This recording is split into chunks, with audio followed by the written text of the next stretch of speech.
XVIe siècle. La pièce est plongée dans la pénombre, où la température ne dépasse pas 15 degrés. L'air est lourd des odeurs d'herbe et de la suif des bougies qui se consument. La sage-femme murmure des prières, sa voix se mêlant au gémissement de la femme en couche. Derrière la porte, le plancher grince nerveusement sous les pas du père. Ici, dans ce microcosme de douleur et d'espoir, on attend un miracle, et il se produit. Mais la prière de la sage-femme s'interrompt brusquement. Son regard se fige. Nulle joie, seulement un mélange de crainte révérencieuse et de dégoût. La mère ne voit pas son enfant. Elle voit le reflet d'un cauchemar dans les yeux de ceux qui l'entourent. Un seul murmure, échappé de la pièce, déclenche une réaction en chaîne. La tragédie personnelle devient instantanément une affaire publique, un prétexte aux rumeurs, aux malédictions et aux accusations. Qu'a-t-elle donc vu? Cette scène s'est répétée des milliers de fois. Et le plus terrible paradoxe est le moment où elle est devenue la norme.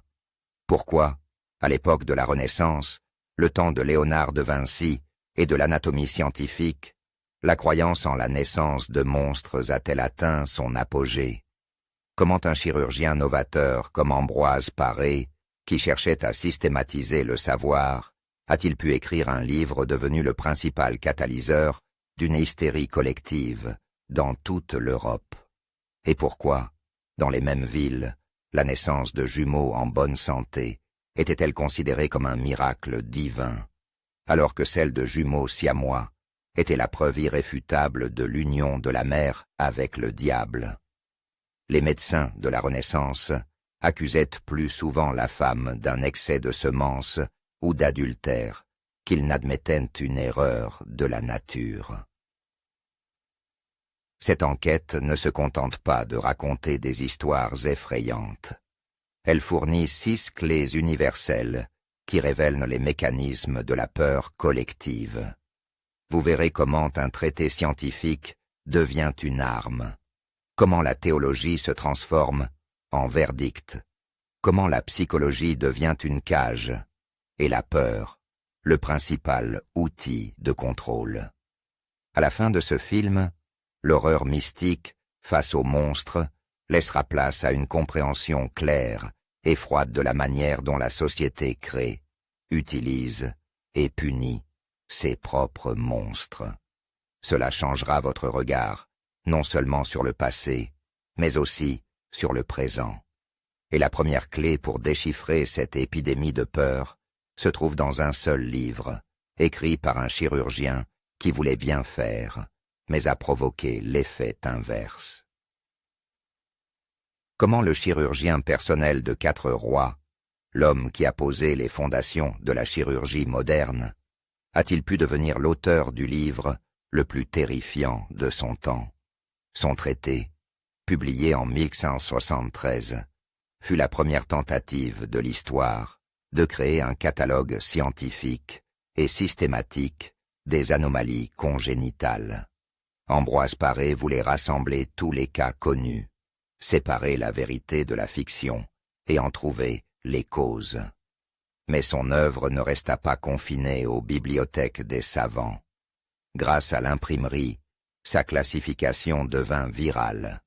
Des dizaines de livres similaires sur les monstres inondèrent l'Europe, codifiant les peurs de millions de gens. La gravure d'un enfant à tête de grenouille n'était plus une simple rumeur, mais un fait imprimé. Paré ne se considérait pas comme un fantaisiste.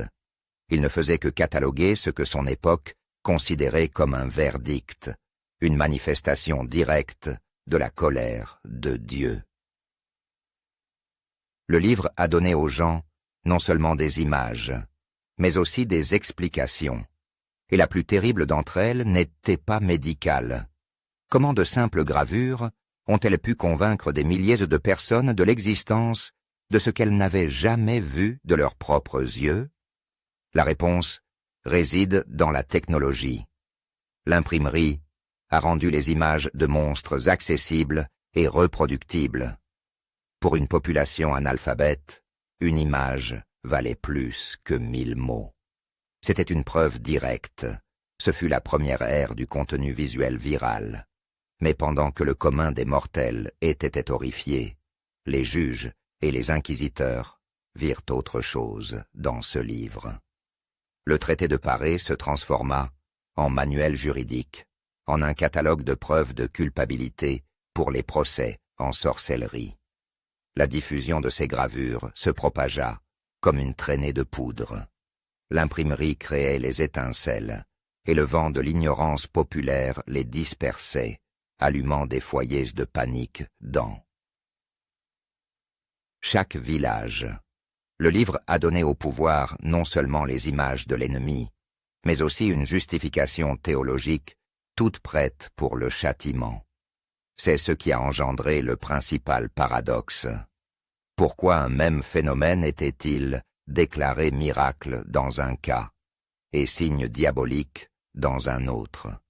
Pourquoi la naissance de jumeaux en bonne santé était-elle considérée comme une bénédiction et celle de jumeaux siamois comme une preuve directe du péché de la mère? La réponse se trouve dans le mot « monstre » lui-même. Il vient du latin « monstrar », montrer ou révéler un signe. Toute déviation de la norme était considérée comme un présage. Les gens croyaient que Dieu leur parlait à travers le corps des nouveau-nés. Seulement, l'interprétation de ce signe n'était pas entre les mains de Dieu, mais entre celles du pouvoir. Les médecins de l'époque, tentant d'expliquer les jumeaux siamois, accusaient la femme d'un excès de semences. Les inquisiteurs y voyaient immédiatement la preuve de sa débauche. Une théorie médicale devenait un verdict juridique. C'était comme accuser la victime d'une inondation d'avoir elle-même provoqué la pluie. Le corps de la femme et de son enfant devenaient des pièces à conviction, et le coup principal du système frappait toujours la mère. Avez-vous déjà été confronté à une situation où un même fait était interprété différemment, selon la personne qu'il fallait accuser? Qu'est-ce qui a poussé toute une société à faire porter la responsabilité d'une anomalie naturelle à une seule personne? Pourquoi, de toutes les causes possibles, la mère était-elle presque toujours désignée comme coupable? La logique était simple. Le corps de l'enfant était considéré comme le reflet direct de l'âme et des actes de sa mère. Dans une société où la femme était responsable de la pureté de la lignée, toute anomalie devenait son péché personnel. Ce n'était pas juste une norme, c'était un mécanisme de destruction sociale. La compassion de la veille laissait place à la haine. Les amis, et même le mari se détournaient, craignant de partager sa culpabilité. Ce processus fonctionnait comme l'érosion du sol. Lentement et imperceptiblement, il emportait tout soutien autour d'elle. Mais les accusations n'étaient pas sans fondement. Elles s'appuyaient sur une doctrine inébranlable qui transformait la chambre d'accouchement en salle de tribunal. Cette doctrine, la colère de Dieu. Et elle ne laissait à la mère aucune chance d'être innocentée. Comment l'Église expliquait-elle exactement la naissance d'un monstre? Le mécanisme était simple et cruel. La difformité du corps était considérée comme le reflet direct de la difformité de l'âme. N'importe quel péché de la mère, des pensées lubriques au travail le dimanche, pouvait s'imprimer physiquement sur l'enfant. Ce n'était pas une simple croyance, mais un système bien rodé, un catalogue de crimes et de châtiments. Un inquisiteur, armé du traité, le marteau des sorcières, pouvait déclarer qu'un nourrisson anormal était la principale preuve matérielle d'un pacte avec le diable. L'affaire était classée en une seule audience. Face à un tel argument, la défense n'avait aucune chance. Mais les doctrines arides ne sont rien comparées à la tragédie humaine réelle qui se déroulait dans la salle d'audience. Comment le corps d'un nouveau-né pouvait-il devenir le principal témoin à charge? Lors d'un procès public, l'inquisiteur exhibait le nourrisson à la foule comme une preuve vivante du péché. La mère se tenait seule. Toute parole pour sa défense était immédiatement interprétée comme un mensonge dicté par les démons. Mais la punition la plus terrible n'était pas l'exécution. C'était l'isolement social total qui la précédait. Mari, voisins, amis, tout se détournait pour ne pas être contaminé par sa culpabilité. Sa tragédie la rendait intouchable. C'était comme une lente asphyxie. D'abord disparaissaient les voix de soutien, puis la chaleur de la famille, jusqu'à ce qu'elle se retrouve dans un silence complet, incapable de respirer. La religion n'était pas le seul ennemi. Une nouvelle théorie, quasi scientifique, accusait la mère d'une manière encore plus sophistiquée, la rendant coupable non pas de ses actes, mais de ses pensées et de ses sentiments. Quel est le conseil le plus absurde que vous ayez entendu sur la grossesse? Ne pas se couper les cheveux, ne pas acheter d'affaires à l'avance, ne pas regarder de choses effrayantes. À la Renaissance, il était interdit à une femme enceinte de regarder les estropiés, les incendies ou même certains animaux. Cela semble être du folklore inoffensif, des contes de grand-mère. Mais voici ce que cachent les sources. Ce n'étaient pas de simples superstitions. C'étaient des recommandations médicales officielles, partagées par les médecins et les savants. Imaginez maintenant que l'un de ces conseils soit devenu une loi d'airain, une théorie à cause de laquelle une femme commençait à craindre non. Seulement ses actes, mais même un regard fortuit ou une pensée fugace, et cette théorie avait un nom scientifique. Elle affirmait que le pouvoir de l'imagination de la mère pouvait littéralement modeler le corps de son enfant. Cette théorie, connue sous le nom de l'empreinte de l'imagination, semblait à première vue progressiste.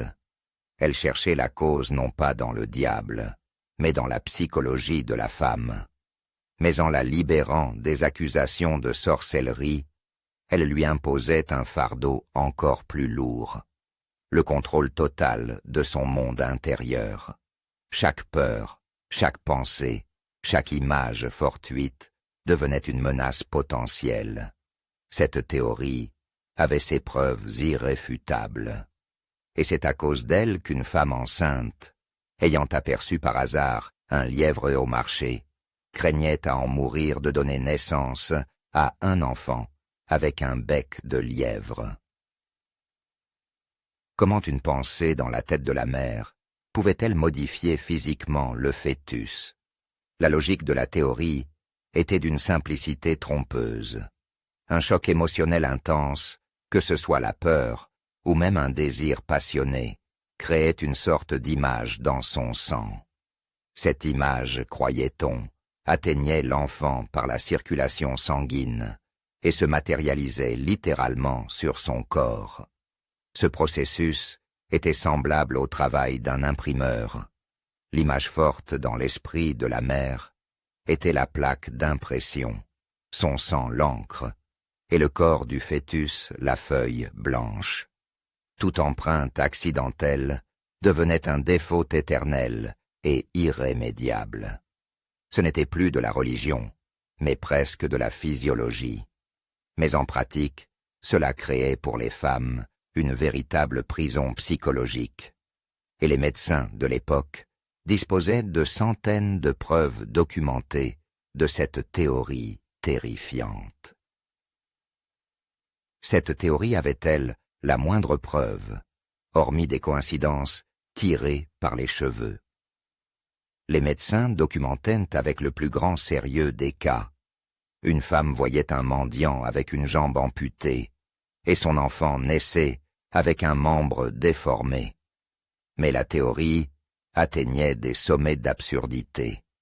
La naissance d'un enfant noir dans un couple blanc était expliquée par le fait que pendant la conception, la femme regardait le portrait d'un mort. Le philosophe du XVIIe siècle, Nicolas Malebranche, affirmait que le cerveau de la mère était directement relié au corps de l'enfant par les nerfs. La théorie de l'empreinte de l'imagination était l'explication universelle parfaite. Elle déchargeait le médecin de la responsabilité de son ignorance, permettait d'expliquer n'importe quoi et trouvait toujours une coupable commode, la femme. Avez-vous déjà été confronté à une explication pseudo-scientifique si pratique que tout le monde autour de vous a commencé à y croire? Comment cette théorie influençait-elle la vie quotidienne d'une femme enceinte? Une aristocrate du XVIe siècle était littéralement cachée de tout ce qui était laid, effrayant et angoissant. Elle était entourée de beaux objets, de tableaux, de musique. Mais cette sollicitude avait un côté sombre. Si, malgré toutes les précautions, un enfant naissait avec une anomalie, un interrogatoire cruel commençait. Qu'as-tu vu? À quoi pensais-tu? Qui désirais-tu? La famille entamait sa propre chasse aux sorcières, et la femme devenait la principale suspecte. Sa journée était régie par 4 règles. Ne voir que le beau, n'entendre que l'harmonieux, ne penser qu'au pieux et ne désirer que le légitime. La théorie détruisait la confiance et transformait les proches en surveillants. Lorsque les soupçons dépassaient le cadre familial, ils devenaient une arme dans la lutte pour le pouvoir, l'héritage et le statut social. Que se passait-il lorsque les soupçons, fondés sur le péché ou l'imagination, devenaient l'affaire de toute la ville? La naissance d'un monstre devenait le détonateur pour l'expression de la jalousie et de l'hostilité accumulée. Là où l'on attendait de la compassion, on assistait à un lynchage. L'accusation devenait le prétexte idéal pour persécuter une femme pour des motifs sociaux ou économiques.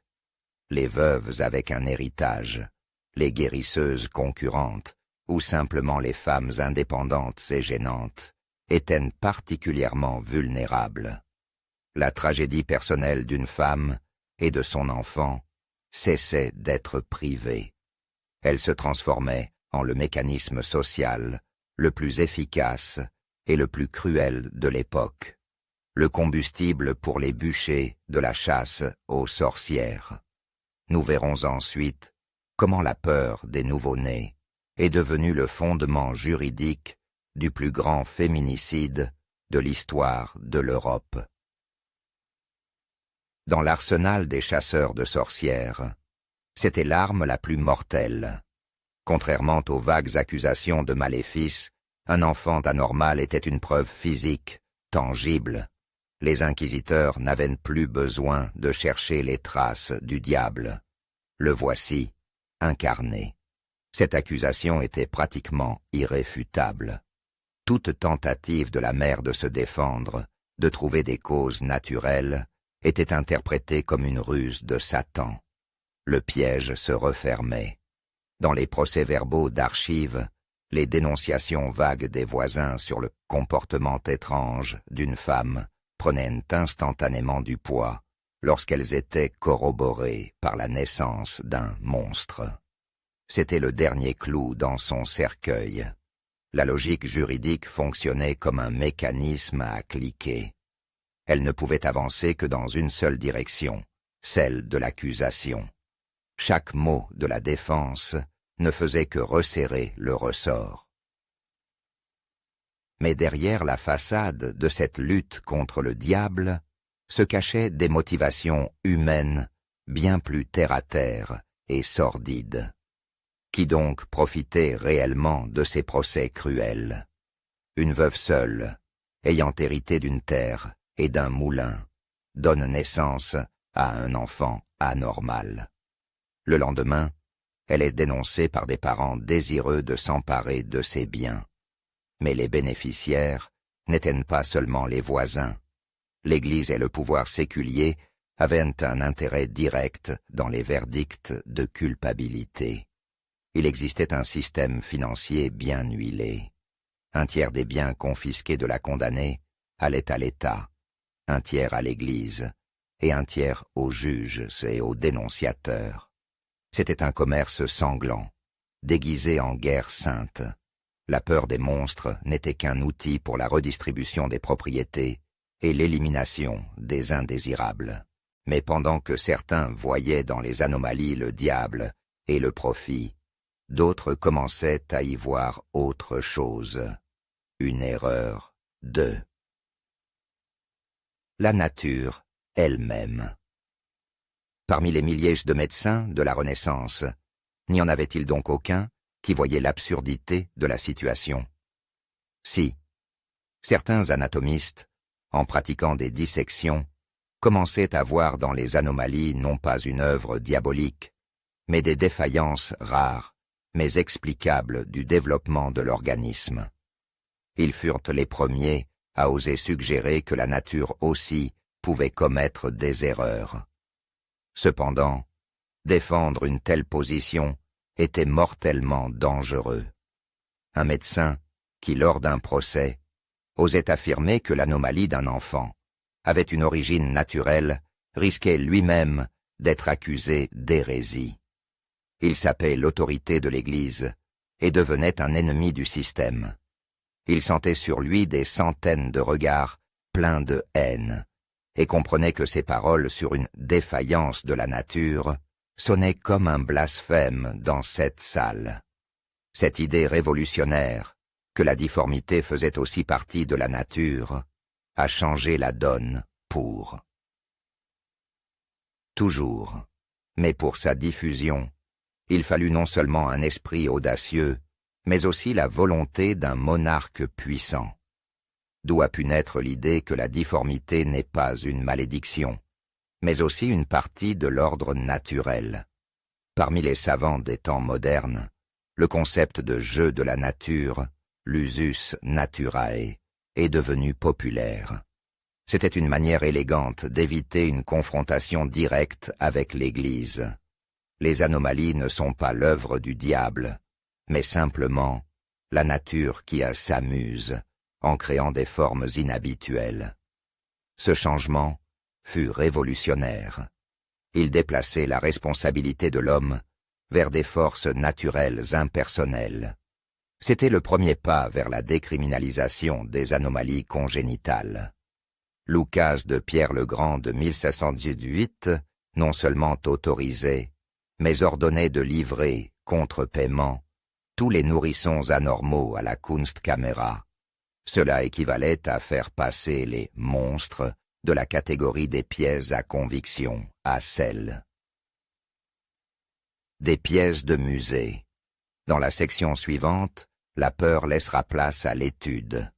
Nous nous rendrons dans le premier musée d'anomalies de Russie, la Kunstkamera. Qu'est-ce qui a poussé les savants à voir dans le monstre non pas un signe divin, mais une clé pour comprendre le fonctionnement de la nature elle-même? À première vue, la réponse se trouvait dans une nouvelle philosophie. La nature est un immense mécanisme qui connaît parfois des ratés. En étudiant comment il se brise, on peut comprendre comment il fonctionne normalement. Mais la philosophie seule ne suffisait pas. Le tournant fut l'invention du microscope. La découverte des spermatozoïdes et des ovules anéantit les anciennes théories sur la semence. La naissance de la vie n'était plus un acte mystique, mais un processus physique. C'était un coup mortel porté à la théologie. La science obtint un outil permettant de passer des conjectures à l'observation. Et pour étudier les erreurs de la nature, il fallait les rassembler en un seul lieu. C'est un peu comme un ingénieur qui étudie une inondation.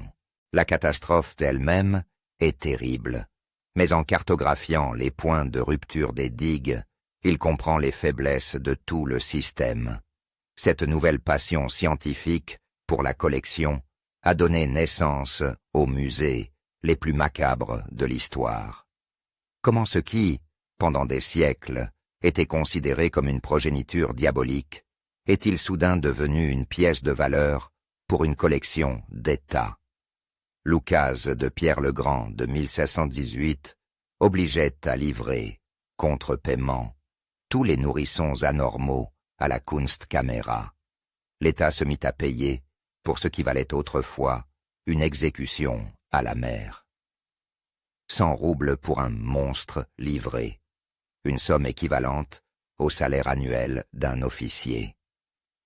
Mais ce n'était pas un projet éducatif volontaire. C'était une mesure coercitive, une guerre des visions du monde imposée par la force. Le fonctionnaire qui achetait des monstres pour la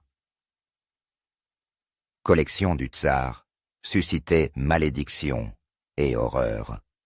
C'était un acte du pouvoir d'État affirmant la primauté de la science sur la religion.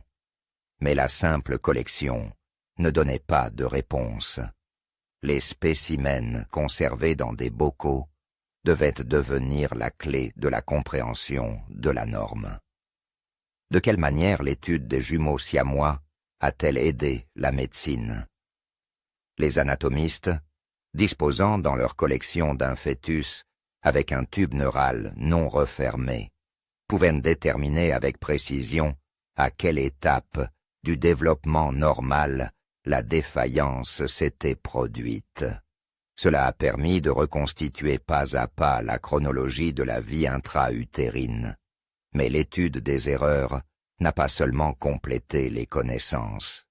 Elle a créé une science entière, la tératologie, qui est devenue le fondement de l'embryologie moderne.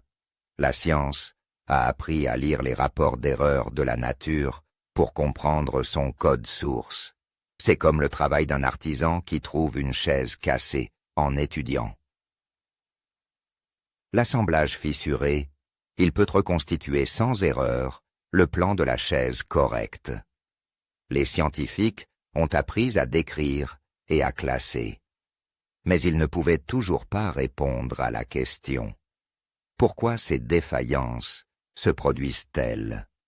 Lorsque les collections anatomiques furent complètes, la science se heurta à la question principale. Les scientifiques pouvaient dire à quelle étape l'erreur s'était produite, mais ne pouvaient expliquer pourquoi elle était survenue précisément chez cette femme. Ils cherchèrent de la réponse dans l'alimentation, les maladies, même dans la composition de l'air. Mais le fossé entre l'anatomie descriptive et la véritable réponse dura près de 200 ans. La réponse ne se trouvait pas dans le monde visible, mais dans l'information, dans les instructions d'assemblage de l'organisme. C'était le passage de l'étude du matériel à celle du logiciel, la quête séculaire d'un coupable, du diable à l'imagination maternelle, a finalement conduit les scientifiques à la véritable cause. Pendant des siècles, les hommes l'avaient cherché chez les dieux et les démons. Mais le vrai coupable se cachait à l'intérieur de chaque être humain, dans son propre code génétique. Ce code est une gigantesque notice d'assemblage de l'être humain, écrite avec seulement 4 lettres. Son volume, plus de 3 milliards de symboles. Si on l'imprimait, la pile de papier atteindrait la hauteur d'un immeuble de 20 étages. Les gènes sont les phrases de cette notice, les chromosomes, des chapitres entiers, et des milliers de mythes sur l'union avec le diable et la colère des dieux se sont réduits à 3 types simples de défaillance. Le premier, la mutation génétique, une simple faute de frappe dans un mot qui en change tout le sens. Le deuxième, l'anomalie chromosomique, une page arrachée ou superflue dans la notice qui perturbe tout l'assemblage. Le troisième, l'influence des tératogènes, comme une tache d'encre tombée sur une page. Et rendant le texte illisible.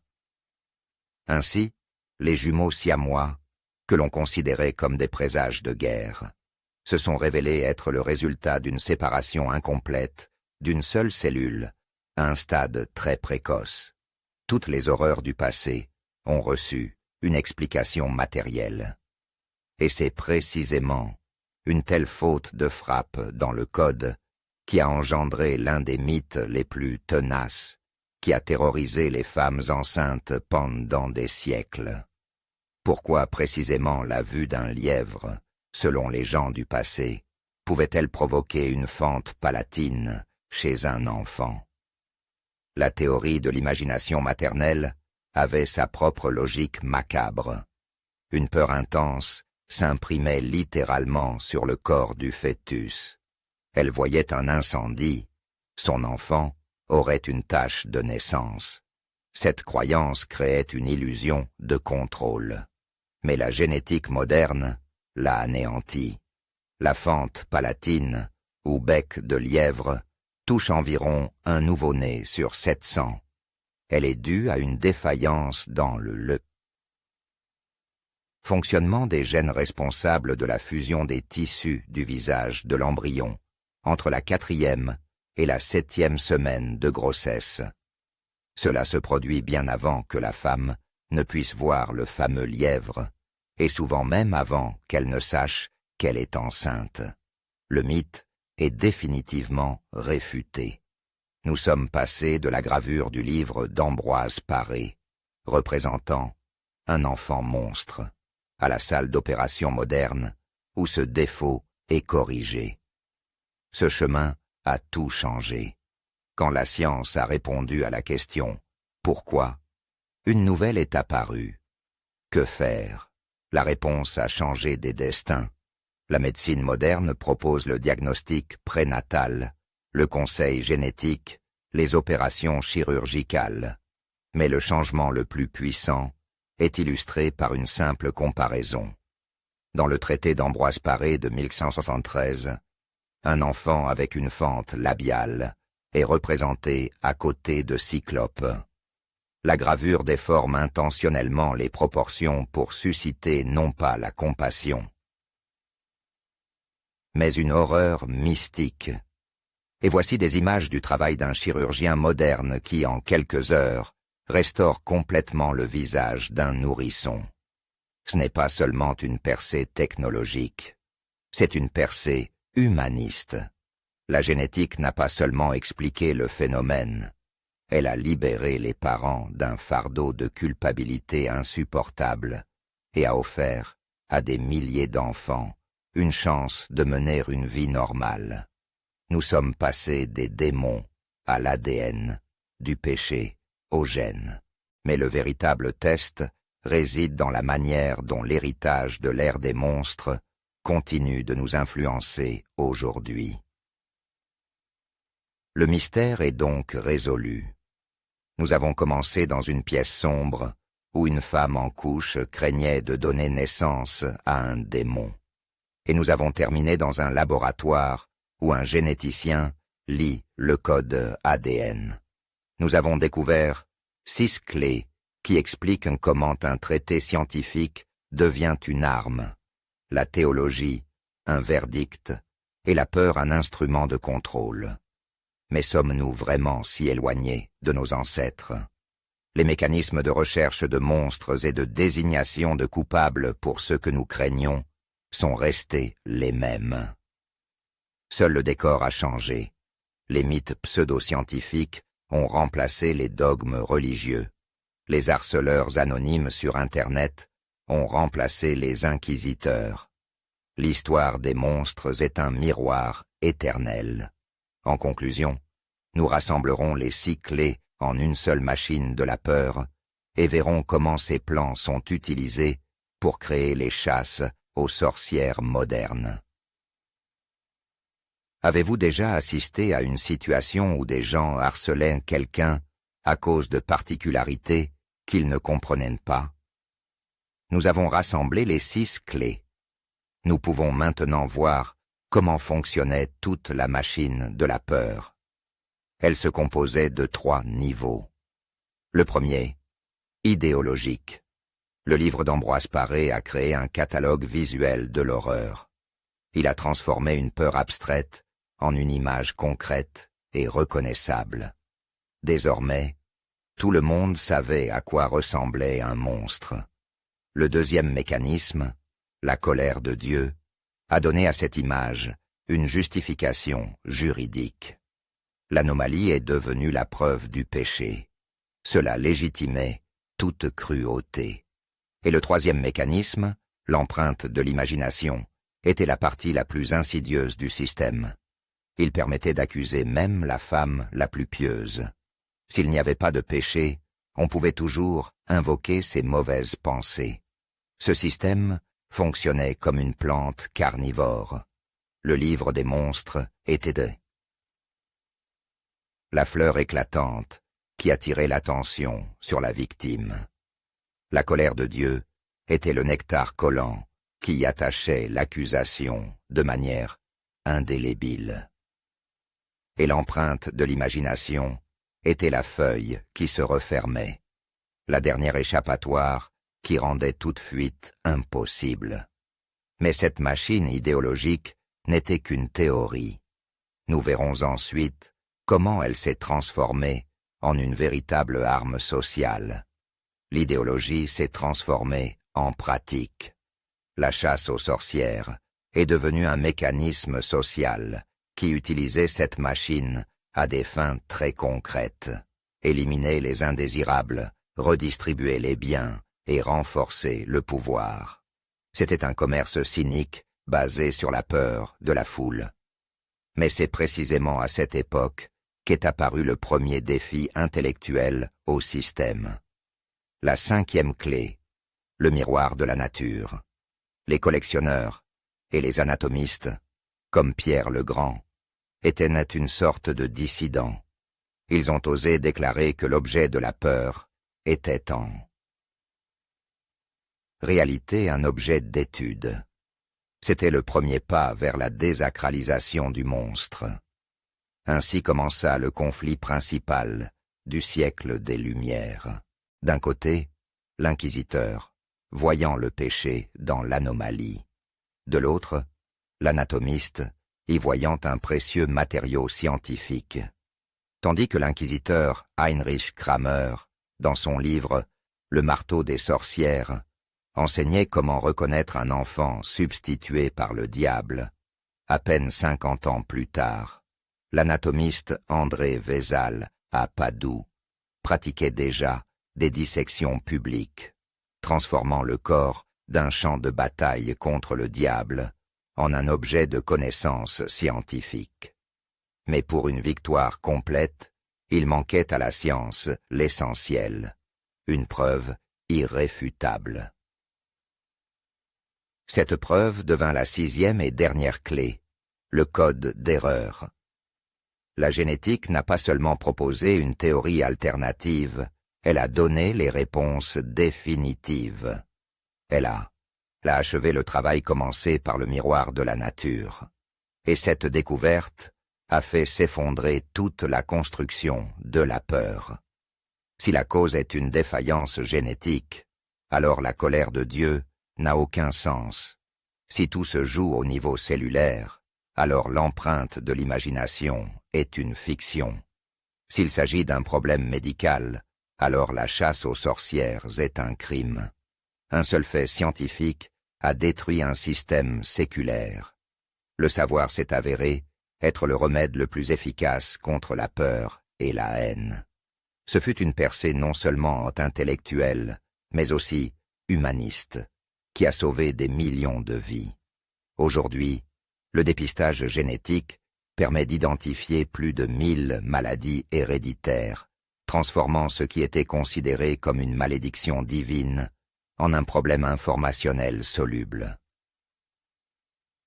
Nous avons compris comment cela fonctionnait dans le passé, mais ces mécanismes ont-ils vraiment disparu? Nous avons mis au jour 6 mécanismes qui ont nourri la haine pendant des siècles. Qu'est-ce que cela nous a appris? Voici la question principale. Qui, selon vous, est le plus dangereux pour la société? D'un côté, l'inquisiteur médiéval. Il s'appuie sur la Bible et les dogmes de l'Église pour brûler publiquement une mère pour avoir donné naissance à un monstre. Son pouvoir est absolu, mais limité à sa ville. De l'autre côté, le harceleur anonyme moderne sur Internet. Il s'appuie sur des mythes pseudo-scientifiques, ceux et des groupes sur les réseaux sociaux, pour organiser un harcèlement de masse contre les parents d'un enfant, ayant des particularités génétiques. Son pouvoir est éphémère, mais sa portée est mondiale. Écrivez dans les commentaires un seul mot, inquisiteur ou harceleur, et, si vous le souhaitez, expliquez votre choix. Les outils changent, les bûchers sont remplacés. Par des commentaires, le parchemin par l'écran du smartphone, mais la psychologie de la peur de l'autre reste immuable. Et il ne dépend que de nous de poursuivre cette chasse ou de la laisser à jamais dans le passé.